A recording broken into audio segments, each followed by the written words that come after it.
first ever like commercial. I can't talk about for whom and for stuff like that. But I created a 35-second ad with a great for a client.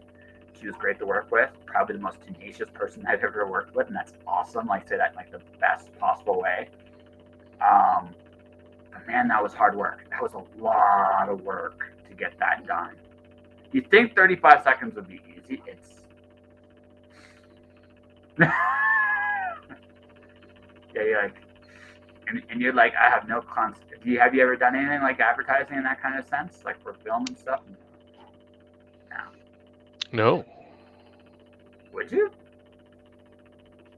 Sure. Sure. For money? You bet. I did it for money. I do it for Yeah, money. I love money. Money's great. Money is fantastic. No, I had a lot of fun working for the client. It was nice to be pushed in ways I didn't know I had in me. So it's always cool to discover niche. And the other thing too now, since I made this, I know I could kill a book trailer or a Kickstarter commercial so much better now because nice. Yeah, teaching myself some skills. So I gotta ask this question, good sir, before we really get serious on the drinking and the drawing, or like, okay, because you wanted to do a drink and draw episode with me. So sure. yeah, that's what you brought this up to me, and I'm very much of the mind. I'm curious, good sir, right? Why did you want to draw with me on the air? Like, what was the motivation for it? It's more about the drinking. Oh, okay. This is like the most legitimate drinking I'll have been doing in a long time. Oh no, it's fair. It's fair. It's fair. I gotta be a host, so I can't drink that much, but I will be drinking something. I'll be drinking H2O, quality H2O, as I draw with you, as I'm actually working on my next book, which I'm writing and drawing, and I am scared to death. Oh, nice. Yeah. I thought, well, so when my wife and I were getting ready to sell our house and move in with my folks to help take care of my mom because of her Alzheimer's, we found so much alcohol in our house. I mean, wine and booze. We don't really drink beer, but we found some beer. But there was so much more alcohol than we had any idea of. And then we were like, well, this will come in handy because, this is going to be a rough living situation and some tough times. And so, we'll drink all this. And then we haven't been drinking very much because there's just a lot going on. Oh yeah. And we'll think, ugh, I really need a drink today. And then we never drink. So we went to Total Wine to buy a Christmas present for one of my wife's friends, and we bought them a couple bottles of wine, and we bought us like 4 bottles of wine, and we're just keep amassing more and more alcohol. It's like we have not pulled the trigger of drinking. And I do have a thing. I don't want to drink like when I'm depressed or as a coping mechanism. I mean, you don't want it to be that like, that's how I handle a rough life. So I'm very torn. I mean, it seems like that would be a great idea, and yet I don't want to actually do it. So, but tonight I am going to drink. I've scheduled 3 different wines, so I'm. You're good. You're gonna be good, and you're gonna be drawing with me. You're gonna be drawing with me. First off, kudos to you for getting out of your comfort zone, even if it is just an excuse to drink. Oh, sure. Well, I Yeah. did have an idea too, which was, I mean, I like what since I was a kid, I did sketches. I have, of course, I can't find any of them because we moved and everything's packed up. But it made me think a lot about it. I did one of my maternal grandmother when I was younger that I really, really think is good, and I think it really captured her. And then some friends in school I would, draw in class, and I have a few that I really liked. A cat that we had that think I did well. And I thought, it would be cool to do an illustrated version of uh, the Cathaldi books, or at least the first one to someday release that. So that was what I decided I would start working on. Sketching out some. That's totally cool. So the rule is Yeah. we're still gonna talk, Right. obviously, and Get drink. boring otherwise. Yeah, and draw, and we'll show off different things, and it's strange to me because I've done the drawing thing now for a year, right? I've done the drawing thing now for a year, and I actually have an art style. Wow. I know. I don't. That's okay. I think that would be saying a lot. Hopefully by the time I put the book out, I will. But no rush on it. No, there's absolutely no rush. If you would mind, if I would be so humble as to offer you just a tiny touch of advice, would you like to Please. hear it? Yeah, of course. So here's my advice. Don't worry about it being bad. What I mean by that is, when I started drawing, I was terrified of it being terrible. And the best revelation I had was, so what if it's terrible? It's not really about whether it's good or it's bad. It's about, going out there and just doing your thing, whatever that thing is. I think that's an incredibly brave thing anybody can do. And it doesn't matter. And good is a relative concept anyway, right? So, you just can't be worried about, you just can't be worried about what you're doing. Well, I mean, I think that applies to writing too. If you're willing to put stuff out there for people to read and talk about and, judge. I mean, I think that takes some guts. It's very nerve-wracking the first time, for sure. Or when you do something real different. It's nerve-wracking every time because you don't know what people are going to react to you. You don't know if it's good. I'm more known for my podcast than I am for my writing, even though I have 6 books out there, right? I have 6 out there. One of them's actually been nominated for an award. But again, it's not what I'm known for most people. So I don't hear an awful lot of your stuff is good or your stuff is this or your stuff is that, right? I hear a lot of you have an incredibly big mouth, you're entertaining, right? Right. I hear that stuff a lot because again, I'm very prolific podcast. I want to just be very clear. It's not that I'm upset or that I'm more known for my podcast than my writing because that's okay. There's nothing wrong with that, right? What is but what that does mean though is that sometimes I don't hear the reaction about my writing that I do as much as about my podcast. So when I do hear something about my writing, it's a very nice thing. And that's me. But every time it scares me.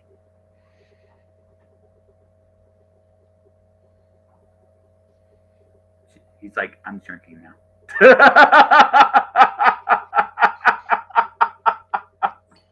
Well, I just switched wines, so it was very exciting. It was very exciting. My wife opened up a bottle of wine right before the show, and so I took a little bit of that just to taste it. Yep. And it was really good. And she kind of gave me crap because the wine that I'm drinking, I opened a day or so ago, and she didn't really like it. So I've been making some wine snob comments to her today. And so I tasted her wine, and I was saying all these, what I think are, fancy things to say about wine, just bullshit, goofy things. So and her response was, so I said something like, it's fruity without being cloying or something, and she's like, fruity without being pretentious, and I said, oh no, it's very pretentious because she's a wine snob. And yeah, so that was the end of our talk before I came on to the show. Now I'm drinking this wine, and the awful thing is, it isn't as good as what she was drinking. So very annoying. feel like she won. Although, I mean, you Yeah, got your digs in, but I that's feel like she won. I feel like she yeah, won. and that's normally what happens. Yeah, well, that's the way it goes. The few times I've been in a relationship, what I've learned is they're in charge. Something I just quietly have recognized is by and large, it like you're there, and I'm not saying your decisions don't matter, but somehow they're in charge, and I'm not quite sure how that works exactly, but it just seems to work that way. Well, my wife's a very smart lady, and while that is frustrating at times, it's not like I wish she was a dumb person, you know. I mean, Wouldn't respect it if she was. yeah, I mean, I'm happy that she's smart. I wish sometimes I was smarter, but I don't wish she was dumber. That's fair. That's totally fair. Big shout out to Ron Lahr's wife, just because she probably deserves a big shout out. So big shout Oh my out to God. her. Well, just for moving in with my folks to help take care of my mom. I mean, That, she's uh, quite a hero. no, that's like I said. My grandmother. I mentioned this in the last episode. My grandmother was helping my grandfather when he was going through dementia. Taking care of somebody is a lot of work. Taking care of two people is incredible. Then she's doing it with you. That's an amazing woman. Period. Right? Agreed. Agreed. I mean, yeah. Yep. Yeah. And that's the thing. Like as I've gotten older and sometimes wiser, sometimes wiser. I just realized like it's that's the stuff you're gonna remember with people is who was there for you when you really needed it. I mean that's what you remember. And no, and Definitely. just for that alone, just for that alone, you know, she wins. You know, she just that's impressive, and there's no other way of saying it. That's just impressive. So, I'm Agreed. yeah, I'm looking for my picture to draw tonight. So I Oh. have I'm my book. The Bucks book is a homage to Fahrenheit 451. Oh. It's one of my favorite books of all time because it scared the shit out of me. It's one of the only books that's ever done that. But it made me think about a lot of things I never considered before. Like, for example, the fact that, I had never considered the question, are you happy before? That's a big question. That's a really, really huge question. And most of us, never ask that until we're much older / wiser in life. And I realized that, it's one of the most important questions out there. And the first time I was exposed to it was when I was a teenager. And it was because Ray Bradbury, it's one of the first things he talks about is happiness in the human soul. In a world that seems to try to crush all that out of it, wants to crush all that out of people.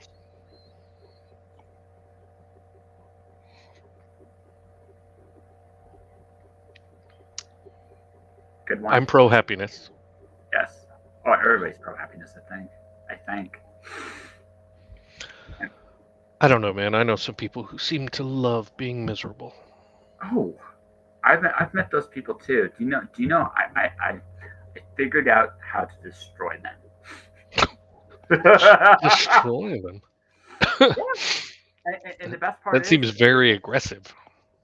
it's not. That's the best part. Oh. It doesn't. It's not aggressive at all.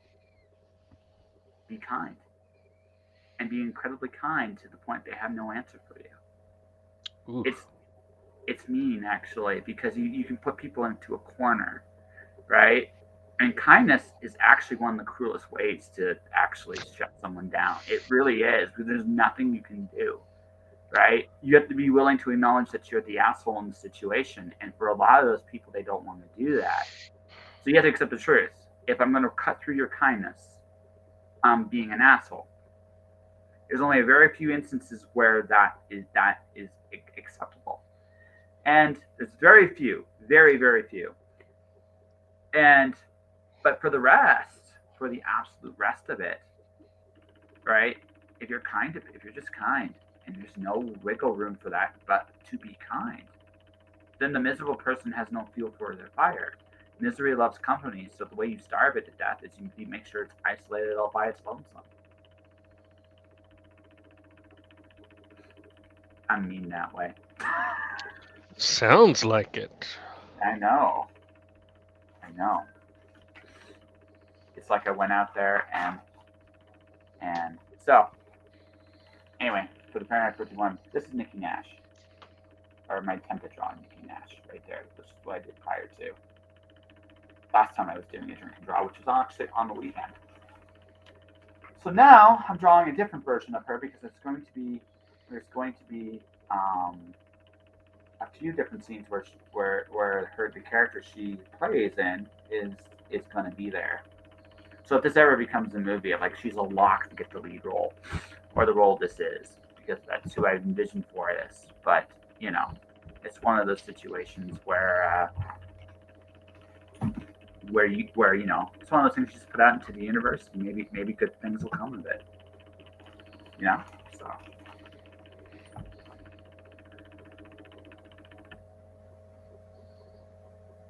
And what are you drawing, good sir? Well, my plan is, I want to illustrate the books with, or do an illustrated kind of box set, and illustrate it with scenes from the book, of course, as seen through the main character's eyes. So, if he's fighting somebody, that person's coming at him, that kind of thing. Yeah. And it would give me a chance to draw his friends and companions, and the various locales from the book. So that's my plan. That's a good plan. We'll see. Plan. Hey, it doesn't like I said, it doesn't have to be good exactly. Like good is nice. It would be funny to do an illustrated edition of the book, and it's all stick figures. I've seen it. It can be done well. It really can be. It's all in. It's all crayon in drawings. It's storytelling, my friend. You can make anything compelling, including stick figures. I guess that's true. Right? I remember little too big of a smile there. She smiles in this one, but it's a very shy smile.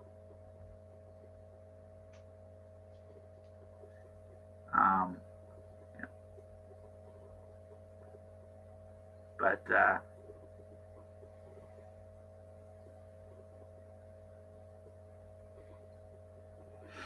But yeah, like I said, it's been a year of me drawing. It's been a year of me working on this.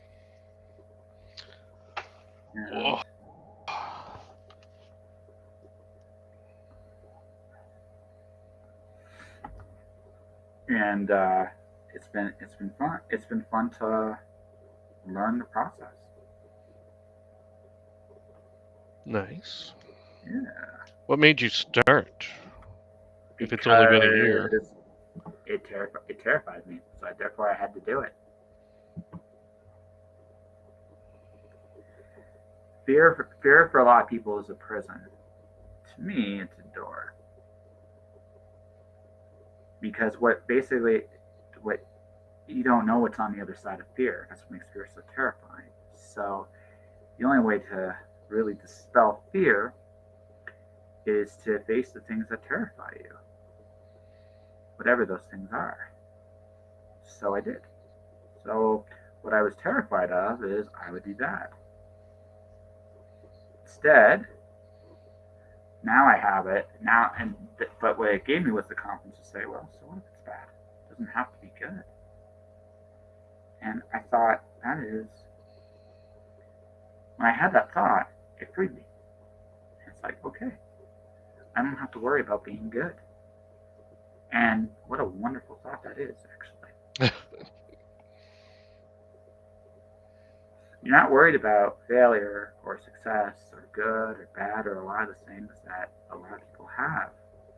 in their heads of what they feel they need to be, you can do anything, like legitimately anything.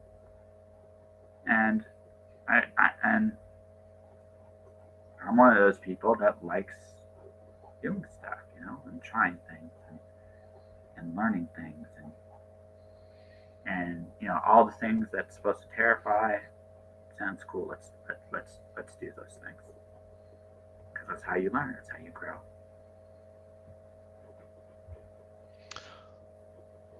Well, I agree with that, although I am not nearly as aggressive at pursuing it as you are. But that's okay too. You don't need to be aggressive at pursuing it. Most people will tell you I'm probably one of the most openly crazy people you'll meet. And I'm okay with that too because it taught me an awful lot about again, I like learning things about myself, and in so doing, becoming hopefully a better person than who I was. And that's kind of happened. It's not quite there, but I'm learning, and that's a big thing. I'm learning how to expand and grow and become something more than I was.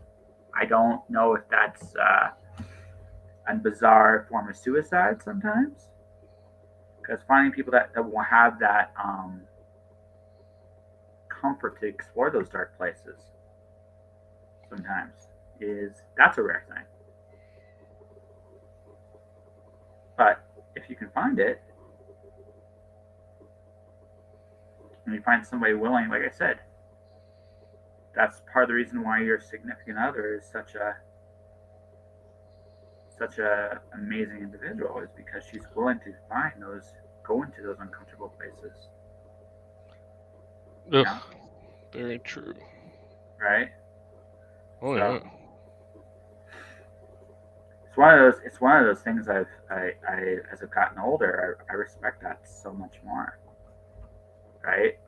Now, I don't know if the strong is going to be good. Who the hell knows? Right? But that's not really the point. The point is, I'm doing something. And because I'm doing something, I'm opening the door for other things to happen. And maybe there'll be things I want. Maybe there won't be things I want. I mean, it goes both ways. But at the same time, right? At the same time, it's one of those things where I look at it and go, I can learn stuff and I can be more than I was, if nothing else. And that, in of itself, is not a bad pursuit. And if I get what I want, eureka. Exactly. But I get the feeling like you've kind of figured some of that stuff out yourself a long time ago. A long time ago might be generous. Yeah. Maybe. I don't know. You don't. Although you have a very dry wit, sir, I don't feel you're the type to scare easily either. You feel like it's more like the type that is just very comfortable with who they are. And if it sounds fun, you'll do it. And if it doesn't, you won't. Well, I mean that's very true. Unless spiders or heights are involved. Nobody's perfect. There are still things that terrify me that I won't do. Then if spiders or heights are involved, then all bets are off. Okay. But other than that, I tend to be not particularly driven by fear. There we go. Whew, I'm exhausted from all this drawing. You're exhausted already. We just started, sir. I needed a wine break. That's what happened. Okay, Line breaks are good. Yeah. I'm also glad you kind of wanted to come back. I enjoyed our last conversation very much. Me too. Sure, definitely. Yeah. It was also fun to see you on the bar, the Joe's Bar. Yes. That was fun. Yeah, well, it totally was. I enjoyed it a lot. A little different. Absolutely. And he's a lot of fun. His stuff's great. Oh, Joe's a sweetheart. Joe is an absolute sweetheart. Kinder than even he knows, I think.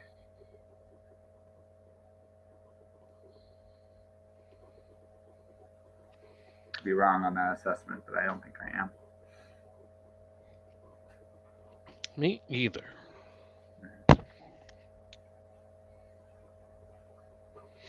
So you written any cool stuff since we last chatted? Well, not since the bar. Since we talked, I put out You're as Stupid as You Are Fat, How to Talk to Women. Yes. And then I'm trying to do the box set of the Cathaldi trilogy to get that ready, getting the cover and stuff. And I hope that'll be out this month. Ooh, congrats. And then next month, You Get What You Steal, the humorous science fiction novel I wrote with a friend. And it's a little, I mean, I think of the Cathaldi series as it's epic fantasy, but there's a lot of humor. And You Get What You Steal is humorous science fiction. You know, I mean, it's goofy. There is no story without the humor. Do you know what I mean? Like the story of the Cathaldi trilogy is still classic fantasy stuff. You know, there's a quest. They're sort of, and they're working together and they're fighting this giant evil. And if you took the humor out, it just would be boring, but it would still be the same story. You take the humor out of You Get What You Steal, and there's nothing. So that is an interesting difference, and also a fun. I mean, it's been fun so I've been editing that as well as working on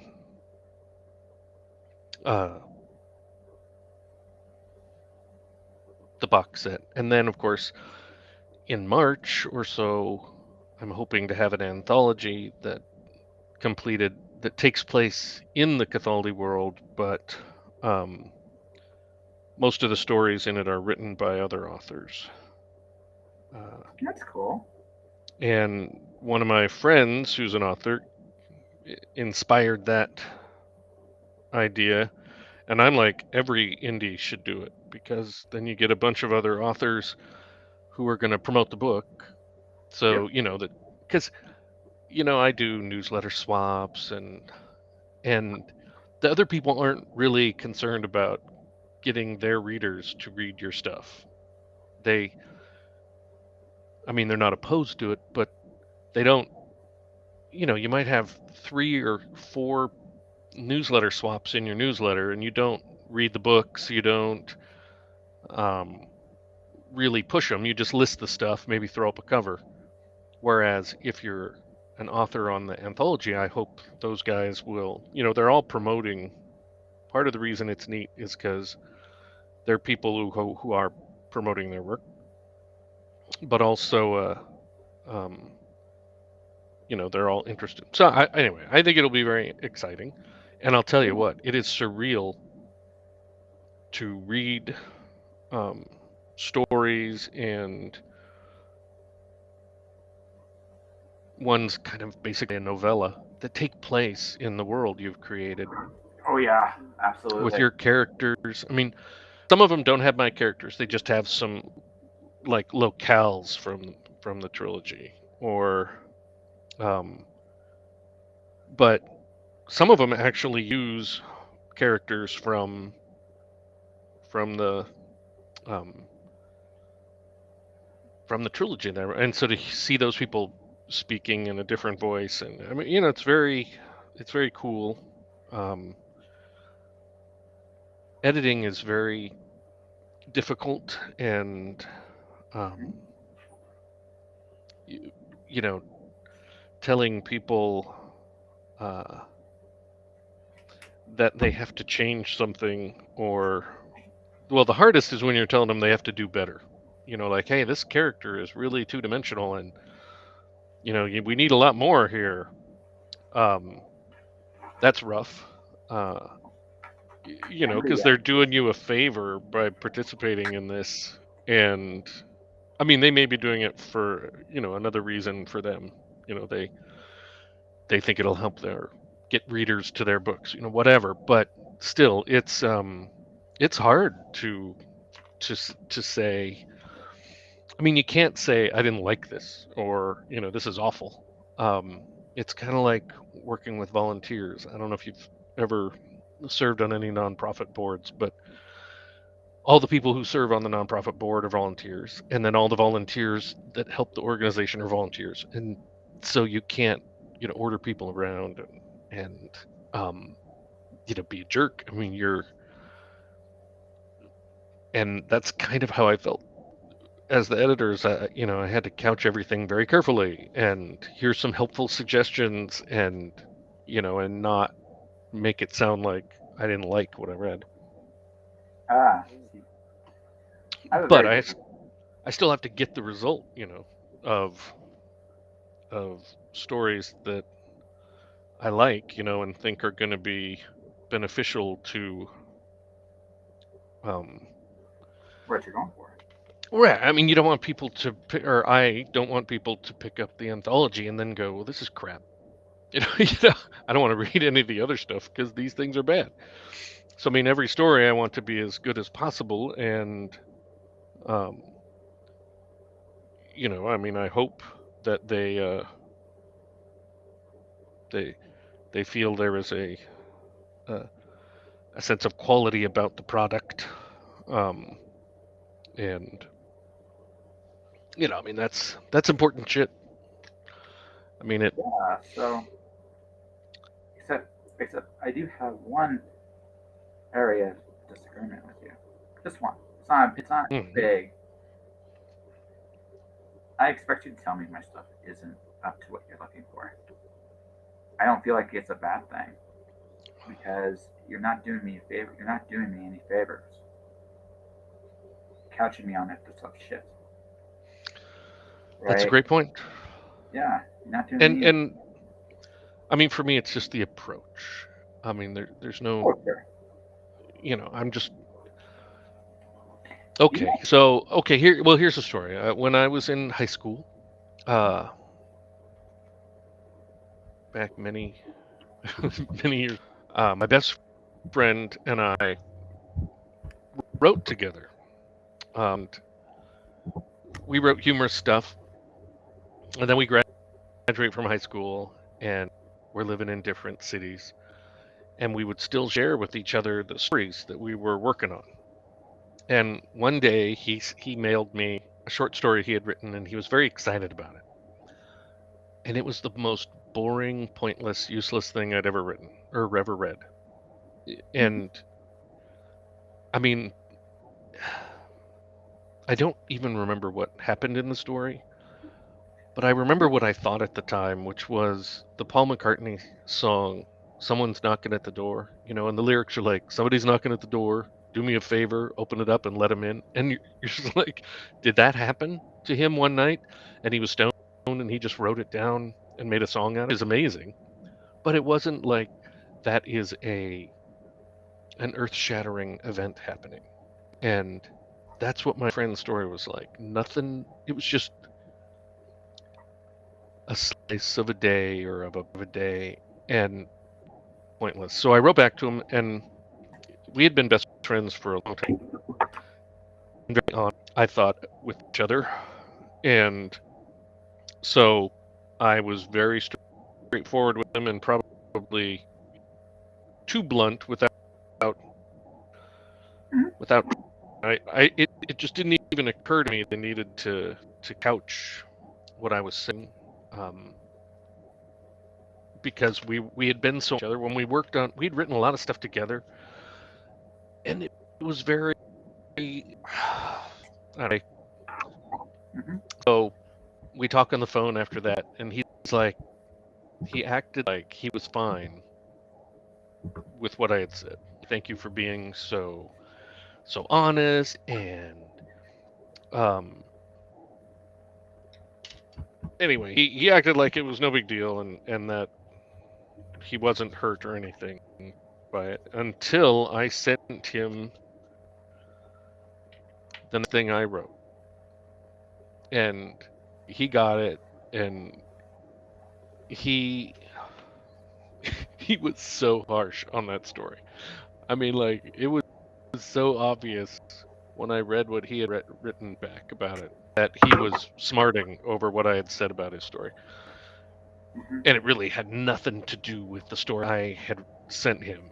And I was like, damn, if you can't even tell your best friend, the person that you're the closest to in the world, if you can't even be honest with them and straightforward about something, then you can't do that with anybody. You know, not that there aren't some people who take it well, for sure. There's always outliers, but just in general, I'm like, well, critiquing people's work is tough. And Oh yeah.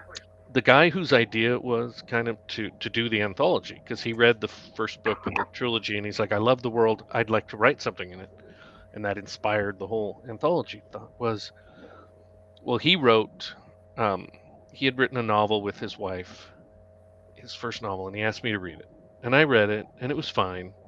I didn't love it, but I mean, it was fine. It's not really a genre I read, so I thought maybe that was part of it, and I made lots of comments, but I wasn't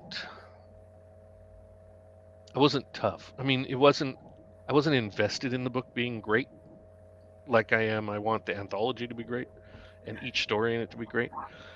So he got feedback from some other people that was a little more blunt, and then he gave me the novella that he had written for the anthology, and I gave him back pages and pages and pages of notes. Well, I mean, really, it was a Google Doc, so I just made tons of notes in the doc. But you know what I'm saying? A lot of comments, and some of them were, hey, this needs to be better. You got to be deeper here, dig deeper. Anyway, he wrote back and said, or he sent me a text, and he's like, "That's what I want you to do for everything I write from now on." Yes. And I was like, "Damn," kind of put myself in a corner there because there was a stark difference in how I critiqued his first novel and then the novella he wrote. Well, it's the desire of the writer. I've been eviscerated by publishers. I've been like some decent sized publishers. I've been couched by people too. I I had this way back in the day. I'm not going to mention for who or what because you look this up if you guys want. All right. It's your decision. My very first major published work was an essay on Percival for Ben Bella Books, and I got torn to shreds. Both drafts I did. The first one, a little bit. Second one, eviscerated. Because again, they wanted the best work out of me they could get. I realized this is one of the best lessons I got. Honestly, in terms of my time where I was at that time, this might have been one of the best things that ever happened to me. Because up until that moment, I never got any real serious criticism, any way to look at how do I get better, right? What are my weaknesses? What do I need? It's not an easy thing because you got again. I know there's one guy I beta read for a while. He paid me for constructive criticism and stuff like that, and I would eviscerate him on his what's your story about? Because he couldn't answer me. Like, what is your story legitimately about? What's the character arc of your characters? Because I don't care about your concept so much. What's your story? Because that's what people are going to give a shit about ultimately. It doesn't matter If you're a sci-fi fan, fantasy fan, mystery fan, horror fan, you can have all the trappings you want. There's no heart in your story. It sucks. That's the bottom line. So their heart is there, and there's some technical things here and there. That's totally fine. There's definitely ways to get better. But when I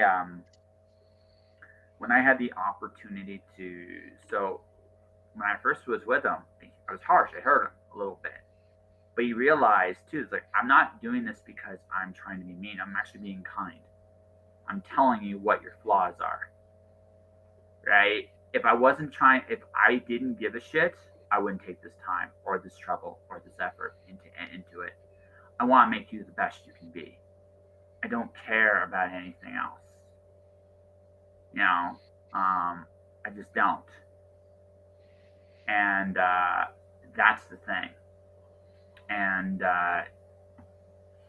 so that's what it came down to for me. It doesn't come down to anything else.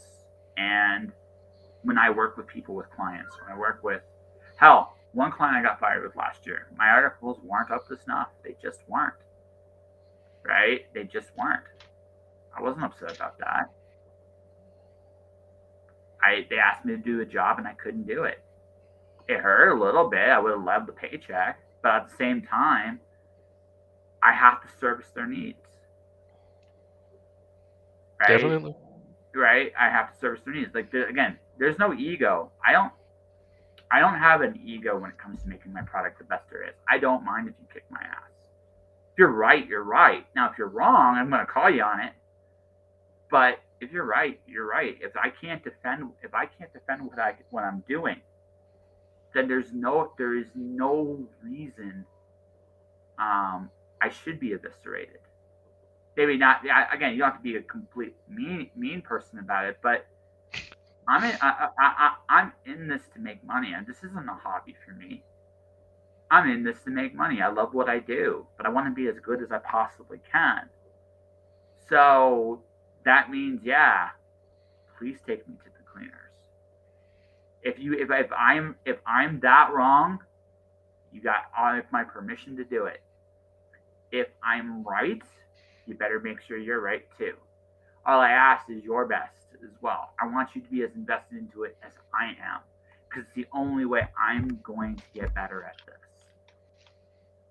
Does that make sense? Oh, yeah. Definitely. You're like, this is excellent. I can drink as I go here, and it's all delicious. You want to see my drawing? Sure.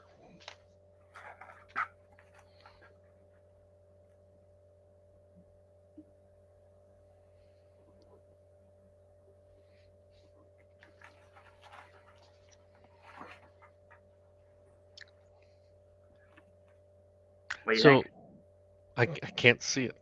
You can't see. No, I see. You're like, I don't know if it's. Oh, there we go. Finally. Oh, there we are. Oh, that's nice. It's good to. You made a lot more progress than you started that tonight, right? I literally started. Dude, it took me forever to do stuff at one point. Like, it really, really did. I can't see it yet. That's not bad, dude. It's a good start. Well, I'm setting the setting. I mean, there's a lot Yeah. more to do, but he's on the top of the wall of the city. He's protecting. There'll be somebody attacking him, obviously. Yeah. I'll be drawing some. I'll be drawing at least one more thing tonight, because this is a drink and draw. So I do at least usually 2 drawings. I have a lot more practice than you, so I don't like. I got that impression. I just had more practice than you did. Oh, so definitely. Yeah. That all said, don't feel bad, man. Like, honestly, it takes guts to even come out here and do it. That's how I look at it. That's why I said when you first came on, and yes, it might be an excuse to drink. You're right. You're still drawing something on the air. Dude, kudos to you. Like, honestly, kudos to you. You're like, hey, how dare you build me up? Who do you think I am? Is my connection really slow, or is your connection really slow? I think it's yours. God damn it. Yeah, I think it's yours. Yours is faded here and there.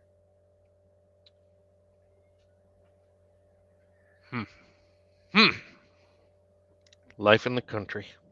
But we both are in the country. It could have very easily have been mine, but mine has been solid. My connection has been solid the whole time. So Nice. I could, yeah, mine has gone wonky. I've literally been knocked off stream before. So not too long ago either. Like I literally got knocked off the stream. So he took over for like 5 minutes while I rebooted. Now mine just went yellow for a second. Now it's back to full again. Did I slow down at all? You did. Yeah, that was me. That one was totally me. One of my friends does the SpaceX. Okay, I'm listening to you. So well, we got he's trying to get me to switch to the SpaceX. Okay. But there's not a lot of options. Excuse me, where I live right now. I mean, like for cell phone reception, we had to put in a repeater for the house. Mm-hmm. Now you're kind of going. Now you're kind of going. You just faded into that there for a second. So I think your connection's slightly worse, but we both have a bit wonky connections tonight, which is okay. It's a bummer. Yeah, I know. It's a bummer indeed. Well, especially because from where I sold my house, we had cable internet, and it was fine. Better than this, but fine. And then literally, as we're selling our house, they're ripping up the swales in everybody's yard and laying fiber so that now everybody who still lives there has fiber internet. And then my internet got a lot worse. So yeah, that was a bummer because they didn't. I mean, I would have loved that while I was living there, which I lived there for like 19 years. But at least my old neighbors have great internet now. They do. They do. Sons of guns. So would you like a piece of drawing advice, if you don't mind? Not at all. I don't mind at all. So you know how when you write a story, like what's the subject of your piece? Like what are you trying to draw? Because you start like you're building the scenery and the setting, but what are you drawing? Well, I'm going to be drawing. So Dirk is defending the city wall from a Drant. So basically, the focus of the drawing will be that Drant coming at him. And part of it is chickening out because that's going to be a lot harder to draw than I got it. No, I had a hunch. This see, at least I will give you like the props. Right? I will give you the props. At least you're honest about it. Yeah.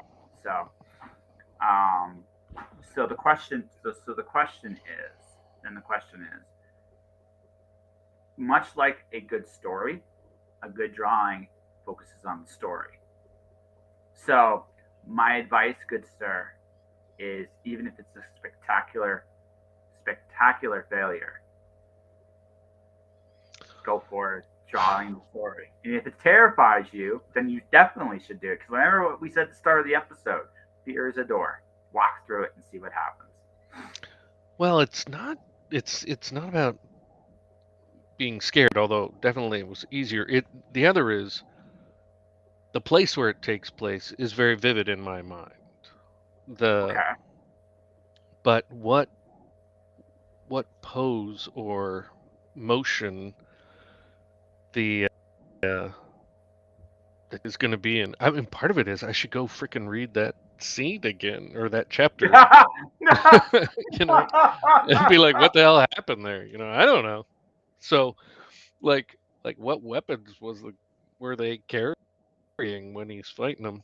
So that would have probably been a great thing to do. But today was kind of a crazy day. We woke up to snow, and it was much more snow than they had suggested was going to happen. And we went shopping. We had to go to Costco and we were looking for a few things. So we stopped at like 4 places. And before we left, I had made some turkey stock. So I got some turkey broth cooking. And then when we got home, I had a few chores, but then I started making turkey pot pie, which is what we had for dinner. And I cut one of my fingers pretty good. And yeah, everything went a little slow after that. All the chopping and if my wife hadn't helped me by rolling out the dough, we had made the dough yesterday. But if she hadn't helped me by rolling it out, I probably would have been late to the drinking and drawing because yeah, it was.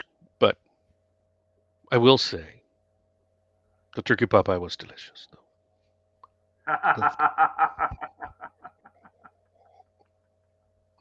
So as always, I love pot pie. Anything with crust. I just love pie. I guess that's the deal. Well, most of us We made do. we made 5 pies for Thanksgiving. That sounds ghastly and wonderful at the same time. Well, we only had 5 people coming to dinner. I mean, total. My wife, me, 3 other people. So it was there was a pie for each person. I see. Yeah, kind of ridiculous, but I see. but wonderful. Yes. No, I'm actually just gonna add to the scene I have. I'm gonna try something I've never really done before, which is draw water. Water seems easy, but I get the feeling it's harder than it looks. So I think that's true of everything in drawing. Ah! It's all harder than you'd think. So Let's see some here. some things are okay, right? Some things work out. Some seem simpler hard. Like I drew Green Lantern John Stewart, and I found he was surprisingly easy to draw, easier than I expected him to be. Right? Yeah, Well, that's fair. right? I have had that experience. That's true. Yeah, right. And then I thought one that would be really easy would be Lego. Right? Lego seems super easy. No, no, no. Got my first off. Never tried to draw the Ultimate Warriors like in Lego form. That was my first mistake. My second, my second mistake though was holy shit. That was like Lego is so precise in expression that it just like wow, it's super hard. Right? If you don't get it right, you know it. Yeah. That sounds right. Right? And then the other thing, so for a long time, breasts kicked my ass. Breasts are harder than it looks. I finally figured it out. It took me a while, but I figured it out. And then ultimately, the hardest thing I ever failed at was drawing Jigglypuff a Pokemon. My Jiggly had no puffs. Just didn't have any puffs to it at all. Don't ask me why. Don't know exactly, but it just kicked my ass. Interesting. Yeah. Things that seemed easier than what they were. Jigglypuff's just a bunch of circles. How hard could that be?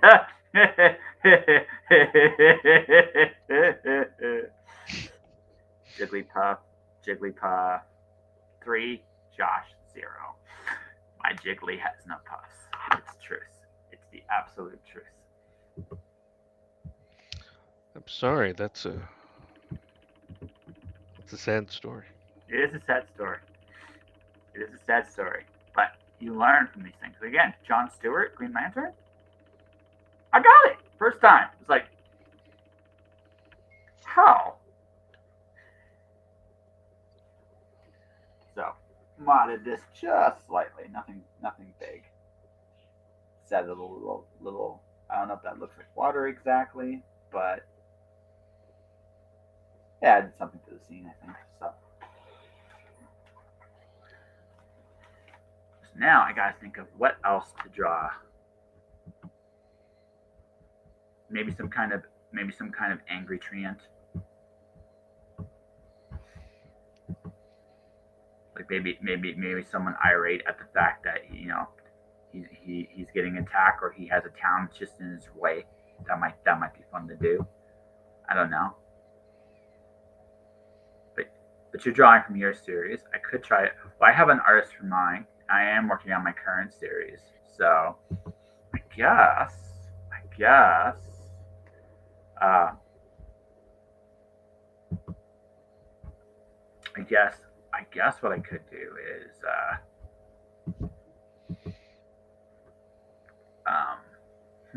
what else do I want to draw? I could draw another thing of Nikki, but I've done Nikki a few times today and lost a little bit. I'll definitely be drawing more of her because she's kind of important for the next book. So, which is kind of good. Let's see. Let me think. I'll do Gunlink Chicken. I don't know. What's one of your favorite like cartoon or comic book characters?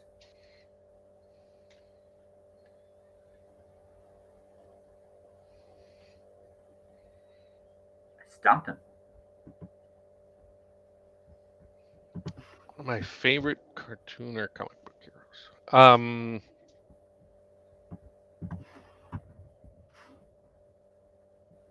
Boy, that is a good one. It's been a long time since I've watched a cartoon. I mean, I loved Speed Racer when I was growing up. Speed Racer's cool. Yeah, I guess I'd go with that. Speed Racer? Okay. Yeah. Never done Speed Racer before, so that'll be a first. Give me a second here.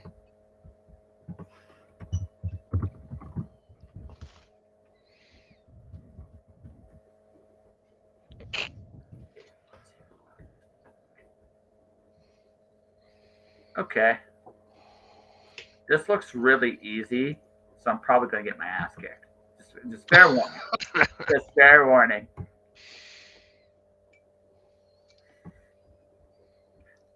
I'm not ashamed to admit it, folks. I no longer underestimate any imagery. I do.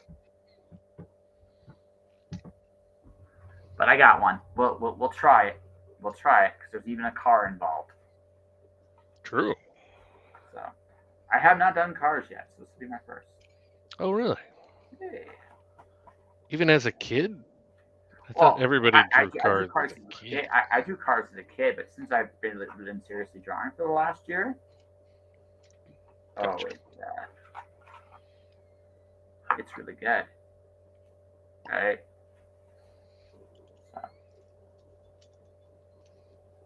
So let's see if I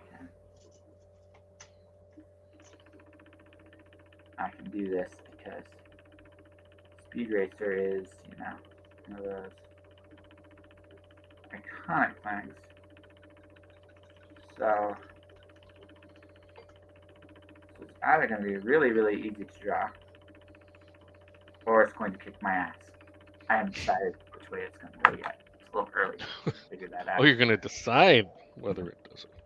Well, I'll realize as the drawing goes, right?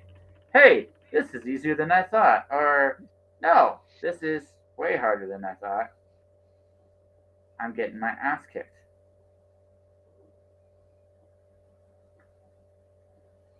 Because, they say I'm a trained professional, Ron. I know what I'm doing, kind of. Nice.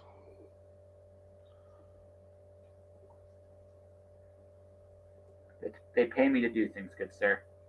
Maybe knowing what I'm doing might be a bit saying much, but you know.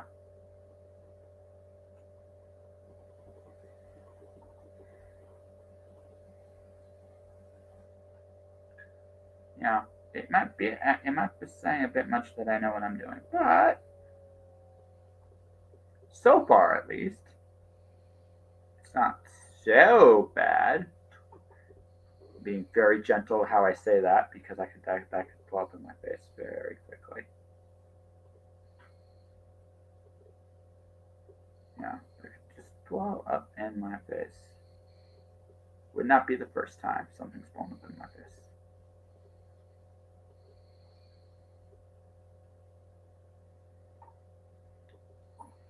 And like I said, folks, please try this at home. After all, if I can do it, you can do it too. Kinda, sorta, maybe. I don't know. Don't be afraid to put yourself in uncomfortable situations. Things happen. Most of the time, good things happen. Sometimes, not so good things happen. But either way, things change. Well, that is true. Yes. Yes, it is. So far, it's going okay. I can't say it's going great yet because I'm not sure I know what I'm not actually sure I know what I'm doing yet, sir. But I'm trying. So there's that, and I've already messed up, but that's okay. That is okay. I'm not going to worry about it. I'll make it my own.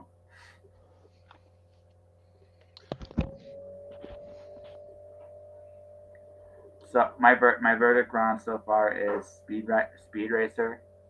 It's harder than it looks. All right. Good. Like, You deserve a good. challenge. Oh, Everyone deserves a challenge. I agree. I absolutely agree. I absolutely agree.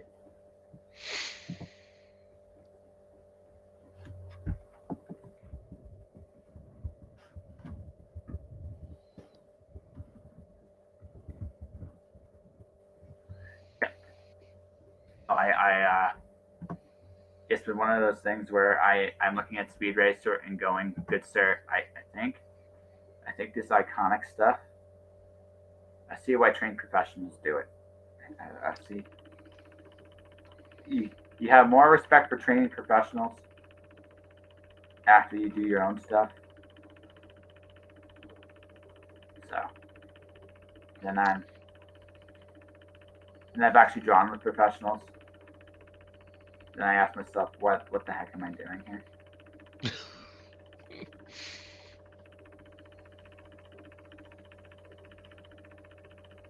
For the most part, though, I have to say people have been really gracious with me and give me the opportunity to learn some stuff, which I think is a wonderful thing to do to encourage people.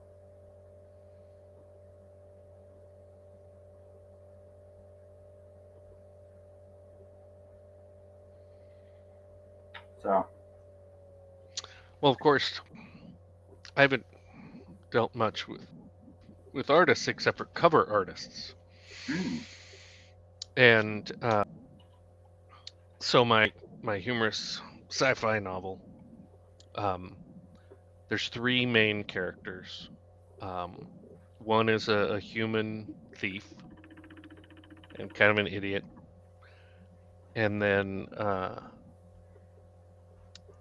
his girlfriend, and she's from a planet of inflatable people. So she's an inflatable woman. Plastica is the name of their planet. And so we're like, well, we don't want to put her on the cover because if you have an inflatable woman on the cover, that's going to send a message that it's a different kind of book. Yes, it would. I'm not gonna say it wouldn't, because it would. Exactly. And it's just hard to convey. She's sentient, she's not a sex doll. She's just an inflatable woman. But and then the third character is an alien. He's shaped like a green felt donut, and he's got five legs that go around. So he's like a donut that's horizontal. And he's got five legs around the donut, and then this group of like 8 eye stalks that are up there. And so we're like, well, he's the most picturesque. We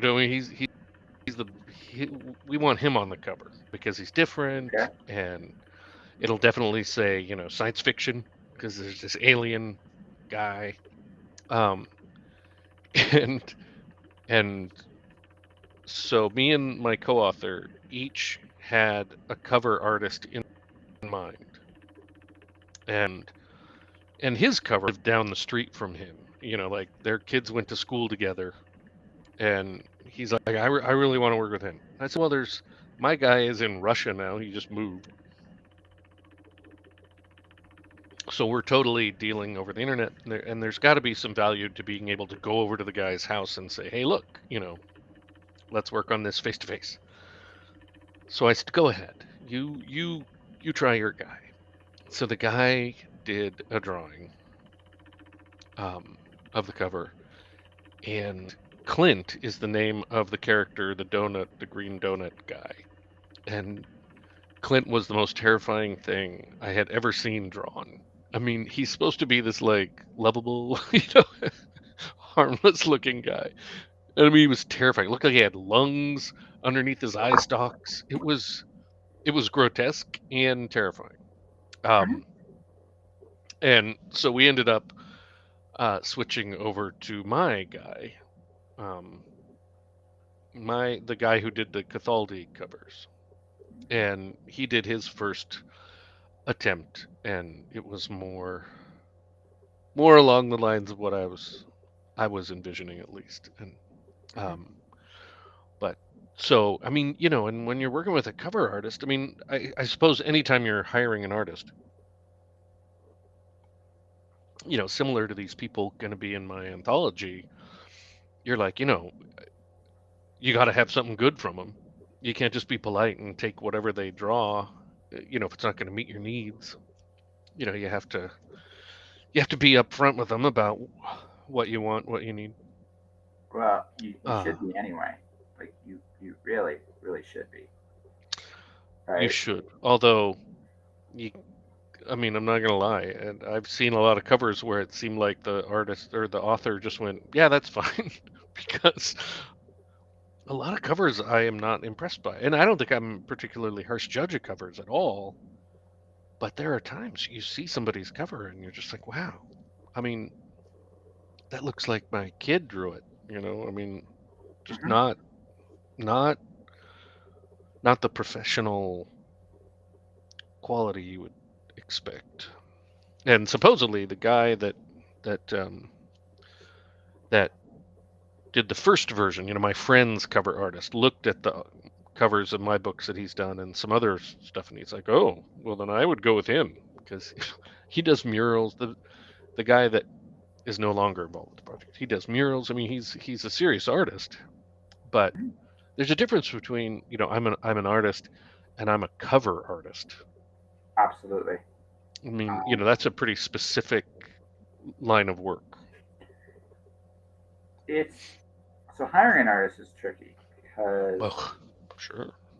there's a lot of things that go into it that a lot of people don't realize. So I'm just going to mention a few of them here because it seems like it's as good as a place as any to mention them. One of the biggest things is every artist brings their own strength to the book, which is phenomenal. You should always respect that, right? But at the same point, and this is something where writers need to have confidence just a little bit, is there is a vision to the story what needs to be told. And you gotta be willing to tell your artist, okay, this is the vision I'm going with. This is it. This is my vision. Now, that doesn't mean that the artist can't come up with something better because, and you should be open to that because they might just You need a roadmap. And some artists are better at certain roadmaps than others. They just are, right? And yeah, and you gotta recognize that when you are scouting an artist. Have you seen the cover to my latest book? I have, yes. Good cover. I liked Yep. it. Yeah. So yeah, I thought so. So Kenzie does animals and scenery incredibly well. She's just got a dark fiction storyteller thing done. And she's great at that too. She's excellent. Like she will be an amazing young adult creative and illustrator. My first attempt at Speed Racer. I suck Oh, at cars. hold on. Keep it there. My connection is so bad. I can't. Oh, there we go. Nice. Very nice. Yeah, not too bad, I think, for a nice drawing. Thank you for that, good sir. Sure. Yeah, you're like, sure, sure. Well, it's strange because I've become a lot busier as a freelancer now. Like again, I'm hit that point now where I am regularly getting work from a lot of different places now. Now I haven't quite hit the point where it's a living, but if I keep doing what I'm doing, like I'll probably get there by the spring. Oh, Probably. nice. Yeah. Congratulations. Yeah. So in which case I get to live that creative life I've always envisioned and I don't have to work. Now, is it just writing? Nope. It's my big mouth is the key to me making money around. My big mouth. Who knew? Who knew? But but that's it, right? That's what I've done. I've worked very hard at this, and it's and again, I can do all kinds of different things in all kinds of different mediums. I'm very much a Swiss Army knife. I can do a little bit of everything. So that gives me a lot of tools, and I can offer my services in various different realms, whether it's video, audio, written word, you know. So I've made it. So getting sometimes the opportunity to draw isn't always the easiest thing in the world to do.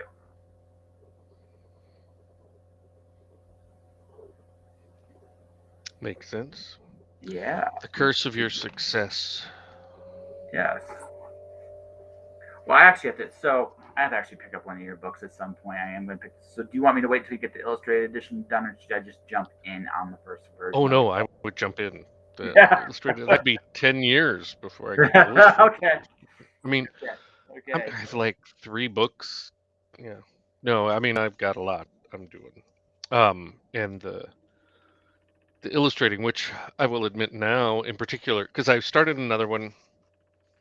I mean, I worked more on the first one, trying to put the figure in, and then I was like, God, I got a lot of decisions to make before I draw this shit. And of course, like I said, reading the chapter would have been a great start, which was part of my plan before the show. It just didn't pan out today. But then there's yeah. I mean, when you're writing, I can describe as much or as little as I want. But when I'm drawing, man, there are some decisions that got to be made. You can't just kind of allude to some things. I mean, it's got to be there on the paper. So I'm like, ooh, yeah, I have some real decisions to make about what these guys, the bad guys in particular, look like. Um, yeah. So I mean, just making all the decisions will take a long time, little then drawing some stuff. So yeah, don't wait for the illustrated event that Okay. or Okay. issue No, it's fair. edition. It's fair. I just figured I'd ask that question, good sir, because I mean, you volunteered to jump right in. I wasn't sure how serious and committed you were to going all in on this, but I don't know. I'm serious. Serious as shit.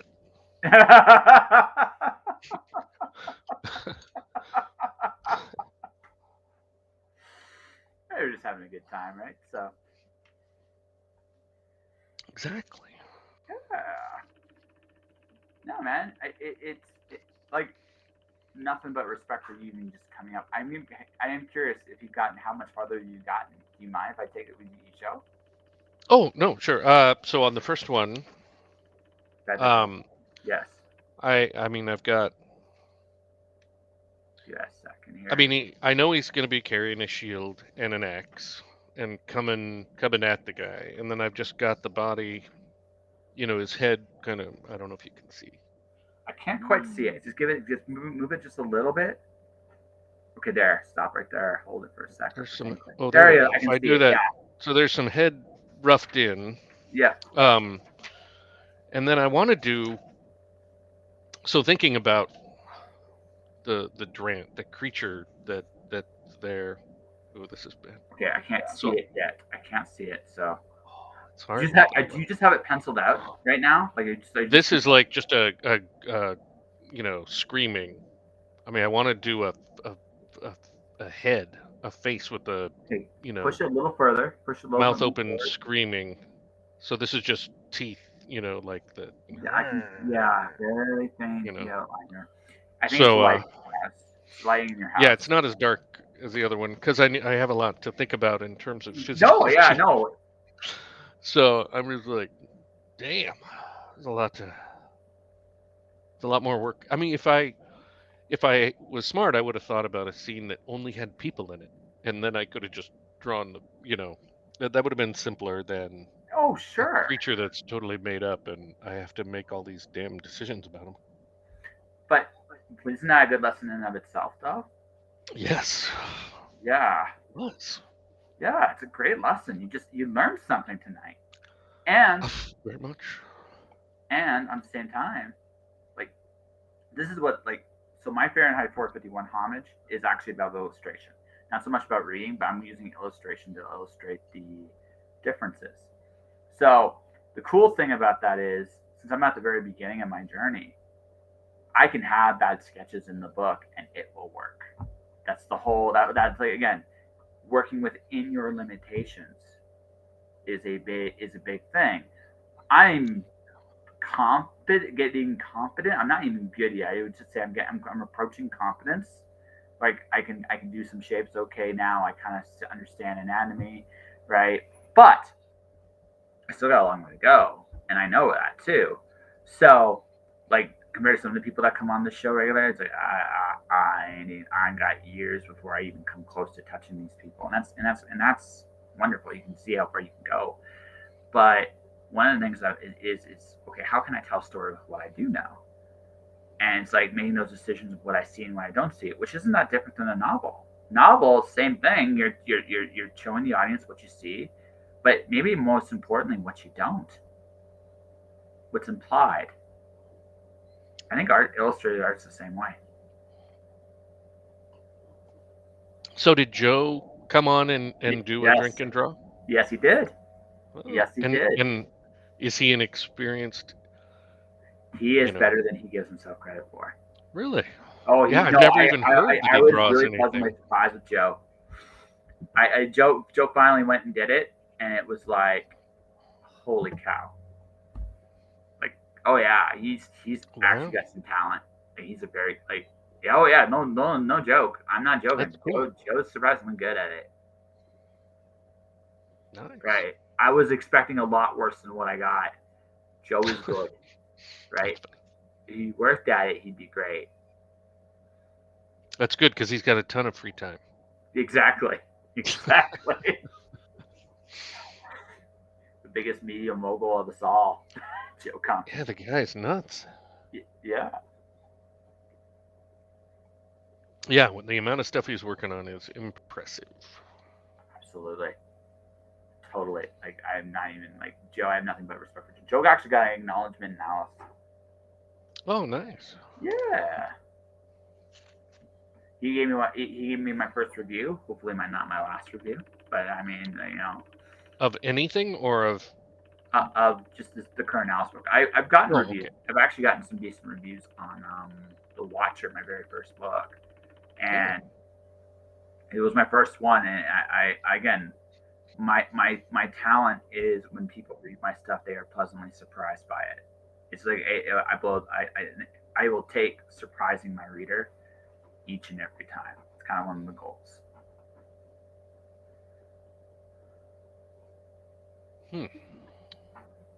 I don't know. My favorite review I ever got started out. I haven't read this book, and it was a 1-star review. And it just made me laugh so hard. I mean, it's by far the most memorable review Oh, I ever absolutely! got. It's incredible. I haven't read this book, but I'm giving it a 1-star review because of the blurb. And the part of the blurb he was talking about, I didn't even write. Another author had said something nice about the book, and I put that in the blurb. And he was like, if these 3 authors, were, you know, blended together and had a baby, it would be this book, or something like that. And what the guy was offended about was one of the authors wrote really long books, and Amazon had screwed up, and on the calculation they had made my book, how it says how many pages it is, Oh yeah. they had undercut it by a lot. Ah. And so it looked like it was a really, really short book. And it's a lot shorter than whoever this author was, his giant books. But it's, a normal size. It's the same length as like the first Harry Potter book, which was, That's small not. before they started getting gigantic. And uh and so it was actually very helpful, because then I was like, "Oh my God, Amazon messed this up." So I contacted them, and they mostly fixed it. They still didn't put it where I thought it should be, but they put it, close to that. But the guy, I just love. I mean, and how can you not love a review that starts, "I've never read the book," And then the next person who reviewed it said, "I liked this book 3 stars or 4 stars." And he goes, "But I gave it an extra star because of the dick who wrote that review where he didn't read the book and gave it a 1 star." I was like, "Well, this is great." That guy's impact has been very big. He got me to notice and change the number of pages listed, and then he got the next reviewer to give me an extra star. So, Yeah. yeah, it was very funny. No, whereas me, I honestly don't care if I get a 1 star or 5 star review. I'm great with those because again, it's out there. I check my ego at the door. It's out there now. The book's out there. I learn from it, and then I do the next book. That's all there is to it.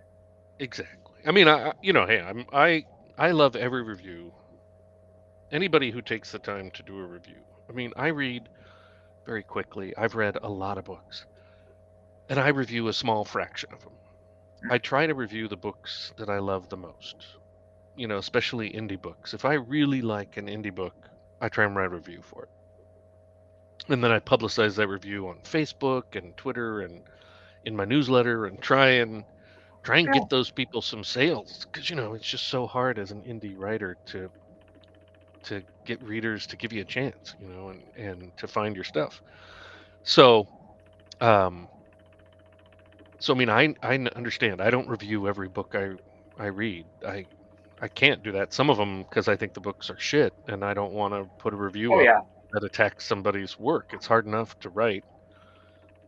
I mean, just because I didn't like it doesn't mean the book is crap. It just means I didn't like it, and I don't want to write a review because, I mean, I think I could be very mean about some books, and I don't want to put that out there. I want to help people succeed in reaching their No. dreams. I don't want to crush their dreams or impede them in any way. So right away that takes some books out. But it's also time. I don't have time to write a review for every book, because I don't. When I write a review, I try and make it unique. I try and tell a little story about how the review came about. I guess I mean, like one guy. There was one author, and I met him on a panel show, and he was like, "I don't read much," and I wrote a book, and I thought, "Oh, I bet his book is gonna suck shit. I mean, it is just gonna be the worst." Because all the advice is always, "Oh, read. If you want to write, read a lot." And so I read his book thinking it was gonna be like an enjoyable disaster to experience, and it was really good. Mhm. And I talked to him later, and he had invested a lot of time and energy and money with editors, and I mean, really, really, really, really worked hard at making this a good book. But it was a great. I mean, at the end, it was pretty long, and at the end, I was like ready for the sequel. I mean, I wanted more, and so I told that story during the review, how I just thought it was gonna suck, and then was disappointed. You know, so I don't just put in a couple of sentences and I mean, I want to write a real review, Mhm. and that takes time, and I can't do that for everybody. But Oh, absolutely. I'm the same way. I really indie authors I go out of my way to do reviews for if I really really think their books are great. I actually I did something really cool for Christmas, which was I put a little. It wasn't really officially a contest, but more of a thing. I said, okay, authors, recommend me another book, any book you want, pitch it, and if you pick the best pitch, I'll buy not only that book but theirs. I saw that. Yeah, it I was fun. considered doing it because I Yeah, have some books that I've read, in the last couple yeah, of months that I thought were awesome. That guy, um, that hadn't read much, a lady yeah. wrote a science fantasy book, and her the reason I read her book is because in on Facebook, in these like writer groups, I kept seeing her, and she'd ask a question, and and it was such a detailed question, like, hey, other authors, what would you call, something? And her world building, it became obvious, was very intense. Like so much more intense than my world building. And I like have a giant binder about my Cthulhu world that, I mean, has so many useless facts in it, and historical happening. I mean, there's so much in there. I'm like, I have so much world building I've done, and the level of detail she went into just dwarfed mine. And I Mhm. thought, I got to read this book because it must just be world building. I mean, like there must not be any story or characters, or it's just she's so into the weeds with this stuff. And I read it, and it was fantastic. The characters were awesome. The world, of course, was amazing. The story was great. And so, anyways, her book I think is really great. I would, so I had a lot of things I could have pitched, and I didn't have time. It was a real bummer. I mean, No, it's all good. but I loved your idea.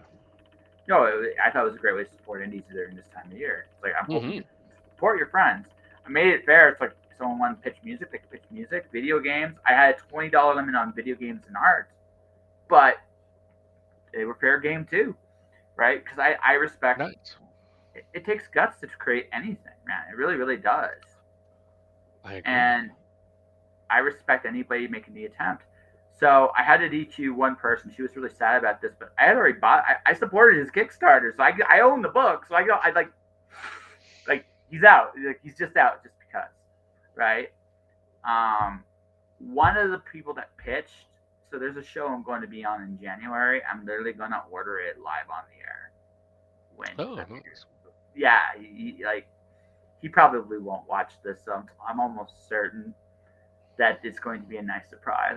I talked to his wife because his wife was the one that pitched his book, which I think is cool just for the simple reason. It's kind of like a borderline conflict of interest because she's part of his team, but at the same time, like I just dig the fact that she supports him as much as she does. I think that's a really cool thing. So That I is. said to her, okay, listen, don't tell him, but when I go on the show, I'm buying his book live on the air. Nice. That's actually the plan. Um, So wait, did she win? No, the Oh, winner. okay. So no. The winners. Okay, was Allegra. I can't remember her last name. Presicola, I want to say. She pitched this. Her pitch was amazing for the person she recommended. But second place Nice. was Anita, who pitched Allegra. So I was Oh, that's good. like, so Anita did it first. So it was like, I'll just get Anita's book too. Because I also, on a secret little note, Anita is awesome. And yeah, I'll go so far as to say this. She's great and doesn't get the love she deserves. So you know what? I figured, you know what? Why not? Like, it's not a big deal for me. I'll write. She pitched the author that won. Why not reward her too? And then, I mean, there's some great ones. December Lace, who's going to be a guest this week. She pitched an amazing for comics, and the couple almost I almost took a couple graphic novels home. It was like, whoa, those are good.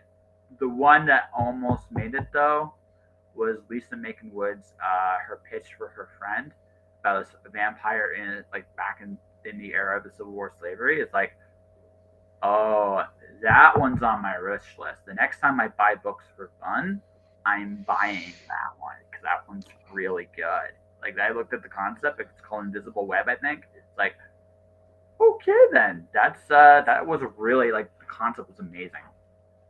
So that reminds me of something.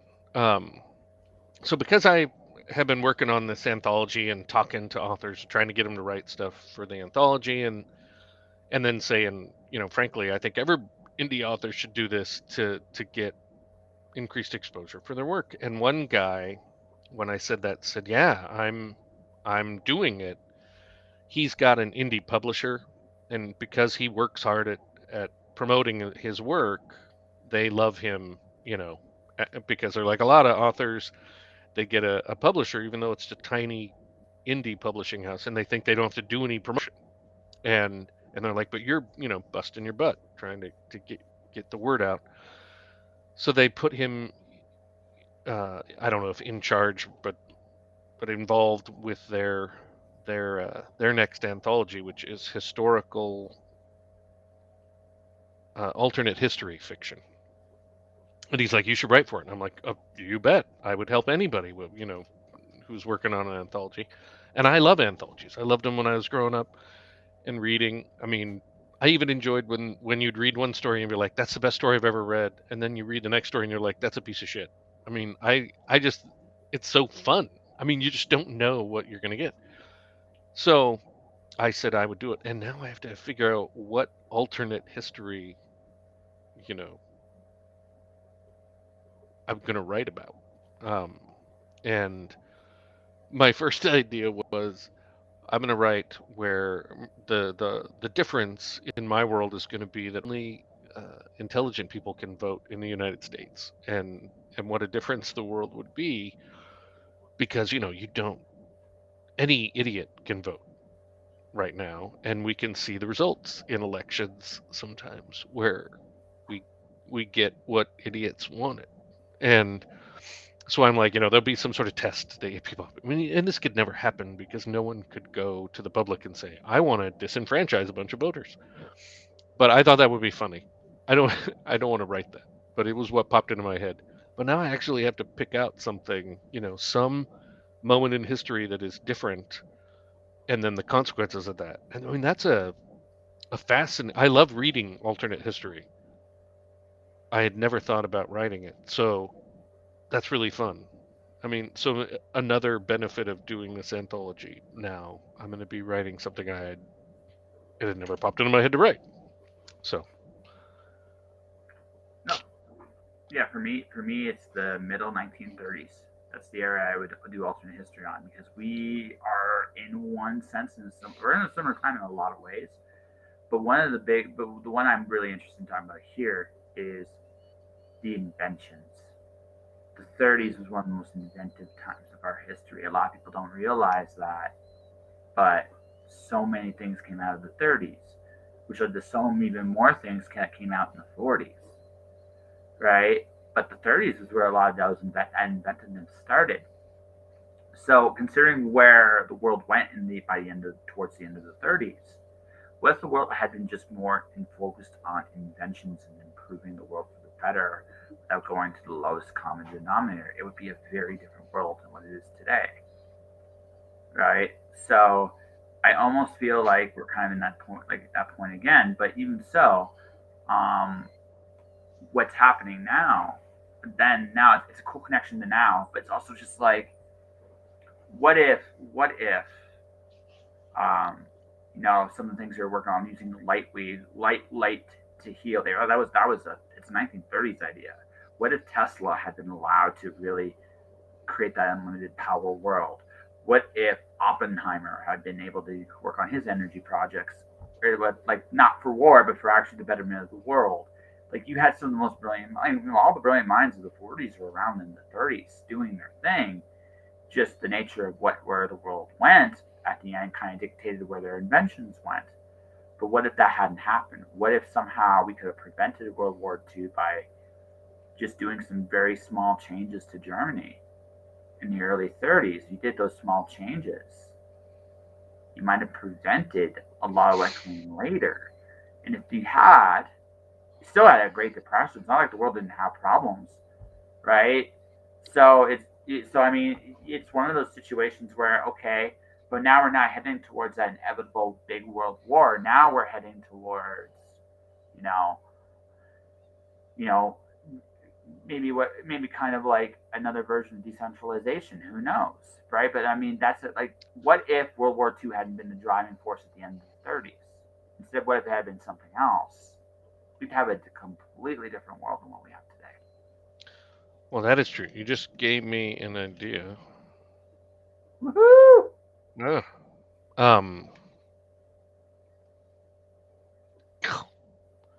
I'm not going to tell you what it is because I want to write it for that book now. Oh, that's fair. Um, I was just saying, if it was for an anthology idea, hey, just let me know if you got an anthology of space. I'd happily do it. And you can tell me how terrible it is later. I'll be able to take it. I'll be able to.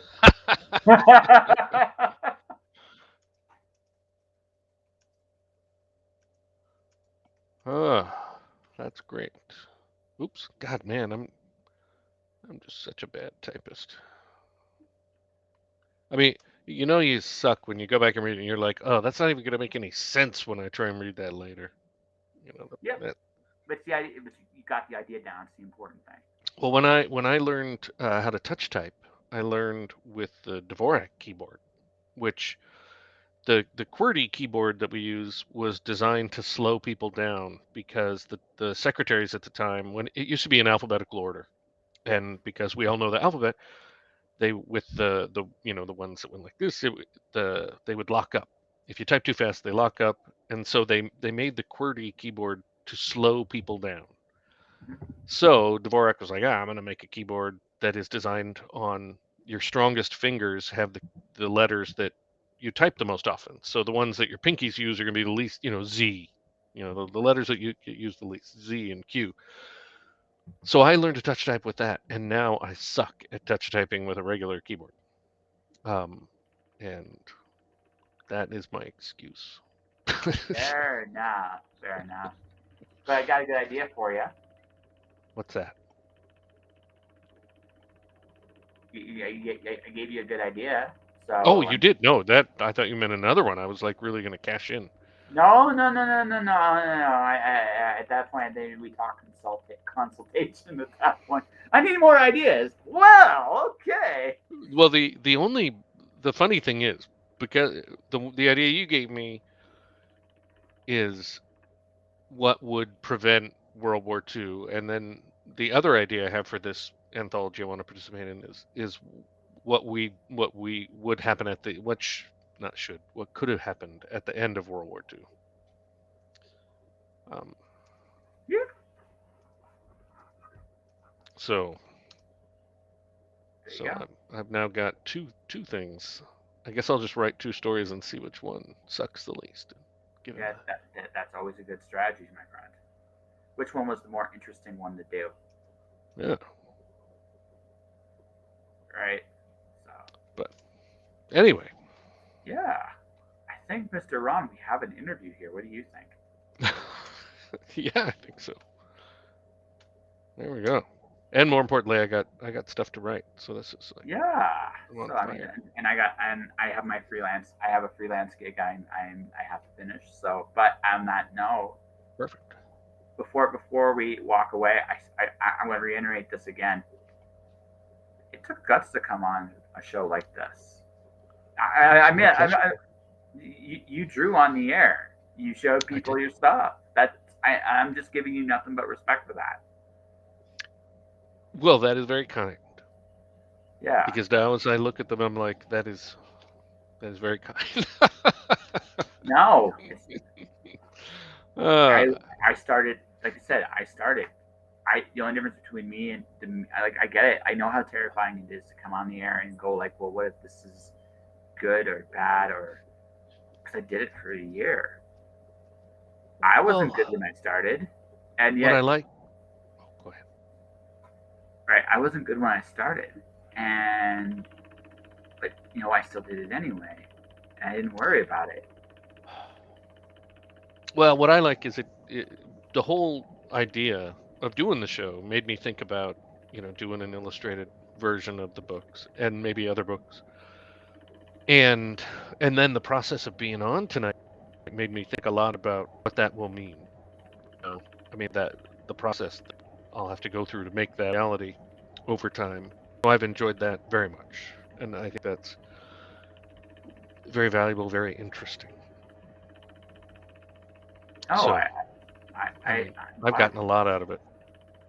Yeah, So thank you. and like I said, and just yeah, no, I appreciate it. And again, I'll make this an open invite. If you want to come on down the road and draw more of your illustrated book on the air, you are more than welcome to do so. I love that idea. I will be more prepared next time. No, that's all. I'll have a better So plan no, of where this to was your go. first time, right? I mean, you Yeah, learn definitely. like first time you learn, right? It's like, oh shit, what am I Definitely. gonna do, right? Now you Yeah. know. It's like next time you'll craft a story. It's like, okay, this is what I'm drawing, Yes. Yeah. right? Yes. And I think I will follow your plan. I'll have multiple things planned I'm going to work on. Yeah, That. But anyway, thank you again for the opportunity. That was very fun. I've learned a lot. I appreciate it. So, well, to wrap this up, before we wrap this up, you probably should talk about your current books and all the stuff that's come out and where people can find it. So you should do that and how people can find you. Thank you. All my stuff's on Amazon. So if you search my name, Ron Lahr, Lahr, on Amazon. And then I have a couple websites. The main one is Cathaldi, KATHALDI.com. And that has links to all my books and my Twitter and my Facebook and my other website for Is that You're as it? Stupid as You Are Fat. There you go, yeah. But for, Is that right? yes, and then that'll link to everything else, including my newsletter links, because I also write for the Cathaldi newsletter, I write a short story with the same main character, Dirk, and not every issue that comes out, but a lot of them have a serialized version or episode of that short story, which is a really interesting way to write, because I write each one and then don't know what's going to happen in the next one. I mean, there's a very thin outline for the whole story, so it's been very fun to just totally. Oh, yeah, thanks. And I apologize for that book to everybody. But yeah, so I would go to cathaldi.com. That's the best place to find everything about me. My home phone number, my credit card information, everything. It's on the website. His password Yes. is 1234. Don't ask how I know My that. password is password, but with a capital P to throw people off. So. That's right. No one will ever say that. No one. No. And this is his latest book, ladies and gentlemen. You're stupid as you are fat. If you remember our first conversation, we talked about talking about to women. And honestly, I mean, our first conversation, if you guys want to listen to it, as silly as that title is, Ron has some good advice. Definitely. Oh no.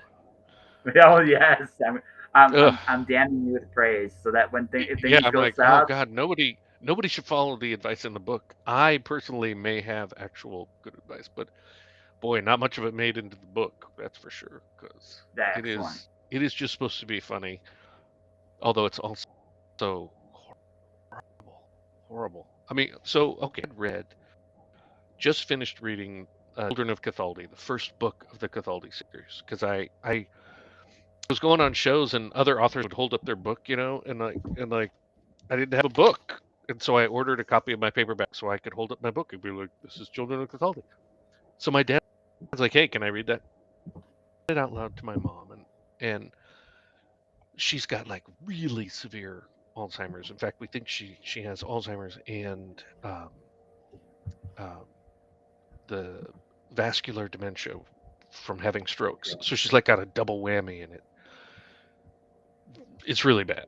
Yeah. But because my mom's mom, my maternal grandmother, she had Alzheimer's, and she was a lot more aware and capable than my mom is, and so it's been kind of a real shock. But my dad read her the book out, read it out loud to her, the whole thing, and I mean, it took him a long time, and he said that he liked the book, and he goes, I can really tell that you wrote it.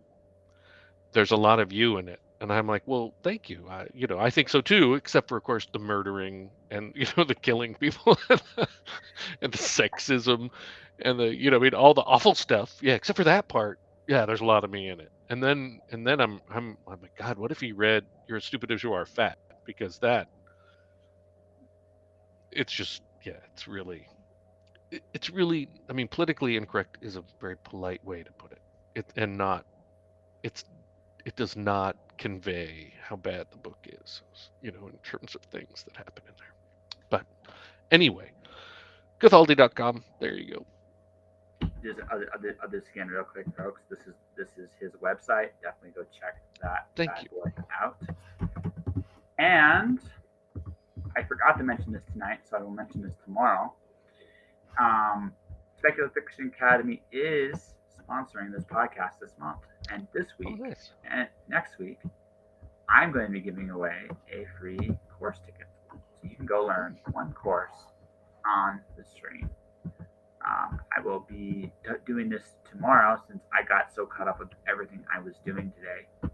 I've been freelancing quite a bit this week, so it's been Congrats. like, yeah, it's been. That's awesome.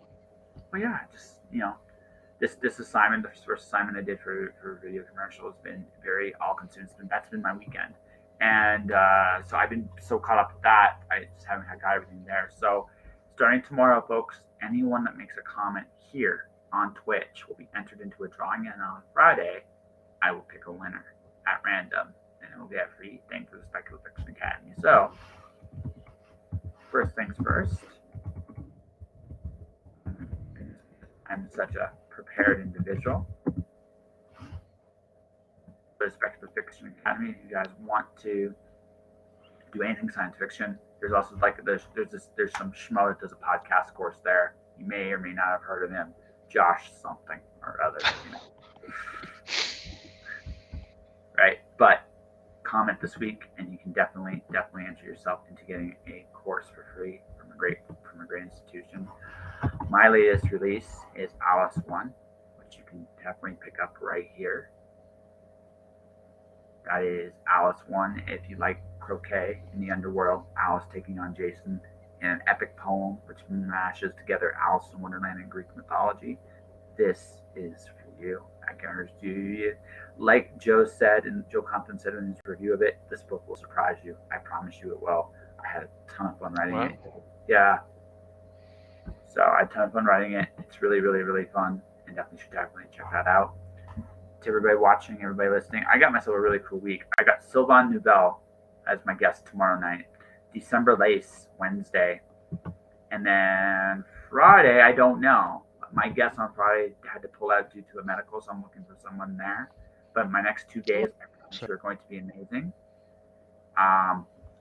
I'm going to be on Rodney Fike's show Friday night. I'm doing the drink and draw part of my show there.